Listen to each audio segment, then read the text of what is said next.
Hello again, Dr. Andre Pinesett, the pre-med productivity expert, again, answering one of your questions. If you have a question about how to do well in school, how to maximize your time, be productive, and get to medical school, or any school for that matter, take time, put a comment in the box right now, and let me know how I can help you. Let me know what you want me to do a video on. I'll film a video. You'll get a great answer. It'll be expert advice, not just some garbage that someone throws up on YouTube. This is real, actionable advice from someone who knows.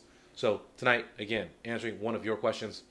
The question is, which materials, and this is a question that a lot of you have asked me, which materials do I recommend for the MCAT? The answer, very simple. Whichever materials suit you best. And that's a generic answer, and you say, well, what does that even mean? What I mean is I could say this brand is the best or that brand is the best. It's all relative in how you like to study. In terms of the MCAT, it's a different test than what you're used to in class. A lot of people focus on the fact that I have to learn all this material. Oh my gosh, there's so much stuff. Yes, there's a lot of material to learn. But the difference between the people who score well and don't score well is really in the strategy of the test and understanding how to approach MCAT test questions effectively. And so I like products that have lots of strategy on board. For that reason, I do not recommend Kaplan. Right? So I said I couldn't recommend this over that, but really, honestly, there are some big differences.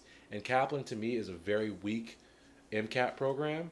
And sorry to any Kaplan fans out there who are listening to this, but Kaplan's books are very dense. Very dense. They're like encyclopedias. And I actually find that what that can lead you to do is one of two things. One is you read, but it tends to be very passive, and you're just bored, and you're kind of falling asleep as you move through the book, right? And so you're not getting the full active engagement and all the learning that you should get out of it. The second thing that might happen is that you rush through it. Oh, there's so much material, so I have to rush through it, and you end up rushing through it, but then again, you don't understand it as deep as you need to. So I don't like Kaplan's books. I like books that have more strategy involved and that get to the point. Tell me what I need to know so I can get on with this and learn the rest of what I need to know. And for that reason, I actually really like Examkrackers and the Princeton Review. In terms of just books, we're talking about just not courses, but actually buying books. I like those two because they really go into the strategy of the test and the theory of taking on the MCAT, and they're very to the point. Lots of bullet points and high yield formulas, so you don't spend a whole bunch of time just reading and reading and reading on topics. In terms of picking a resource, the way to go about the MCAT is you pick one of those courses, even if it's Kaplan. Pick one of those sets of books. You get the book. You go through those books. People ask me all the time, should I start with my textbooks? Do I need a class? No, no, no. You don't need to go take biochemistry in order to do well in the biochemistry portion of the MCAT. I want you to start with just a core set of MCAT-directed books. Read through those books. As you're going through, the only time you should step out and go to a textbook or an external resource is if you are still confused when you read the section and you don't have enough information and you need more clarification. Otherwise, use those books as a framework. That way you have targeted, directed learning for what is exactly going to be on the MCAT, and you don't waste brain space with things that aren't going to be covered. And, right, there's so much material, so why would you want to waste time memorizing things that aren't going to be on the test?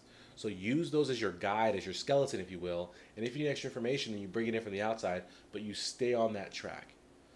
The next tip I would give you about the MCAT is, as you're approaching it, the number one thing, right? So you stick with your book as your skeleton, and you go off as you need to. But throughout your entire studying, it's very important that you're doing questions. Because, as I mentioned with the Kaplan book, you can zone out and be very passive. When we study, the best way to get the most out of your studying is to be active and engaged in your studying.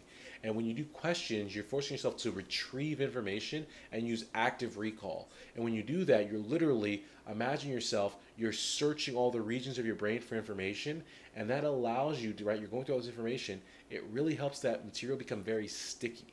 And it helps it become a point that when you get on the test, oh, I can recall. So it's very active. Right? It also keeps you engaged. It's hard to fall asleep when you're doing questions and actually thinking about them compared to when you're reading. So it's twofold, really, really beneficial. Do questions. A big mistake people make is they save the questions for the very end and say, oh, I'm going to read all the material, then I'll do questions the last couple weeks.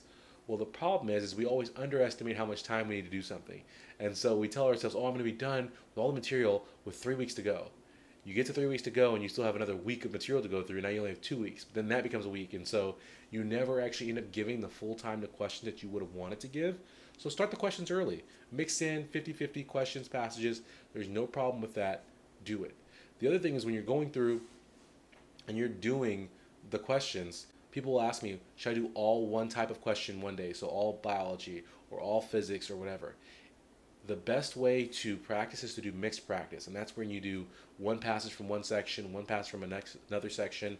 And so what I would say is get a big question book and just bounce around randomly doing passages every day. Most of your time when you're doing these questions should be spent in the review process, and I won't go into detail on all this stuff because I could talk for days on how to do well on the MCAT. And I actually have a course that's going to be coming out on my website, dominatepremed.com, and it's going to go through all these tactics to help build you a framework for how do you approach your studying for the MCAT. So keep a lookout for that. If you're interested in learning more about that program, I want you to click the link in this box, and I want you to fill out the contact form on my website. It's premedproductivity.com. Go to the contact tab and fill that out, or you can email me at andre@premedproductivity.com and let me know you're interested in that product, and I'll put you on a list. So I'll email you when that product comes out so you're the first one to get in there and grab it. And with all my products, you want to hop on them early because I offer extreme discounts because I like people who are early birds, right? I want to feed the early bird to get that worm because those are the people who are going to be successful. So I reward people who are onto stuff early. And email me and say, hey, I want to know when that MCAT course comes out. I want to be on that. I want to do great on the MCAT. That's MCAT tips. I hope that's helpful to you. If you still have questions, as always, put them in the comment box. And please, if you like these videos, like them, comment, let me know, and tell 3 friends. Don't tell 1, tell 3 friends that Dr. Andre Pinesett, the pre-med productivity expert, has the advice you need to get into medical school. Thank you guys very much. And as always, I'm here for you. Good night.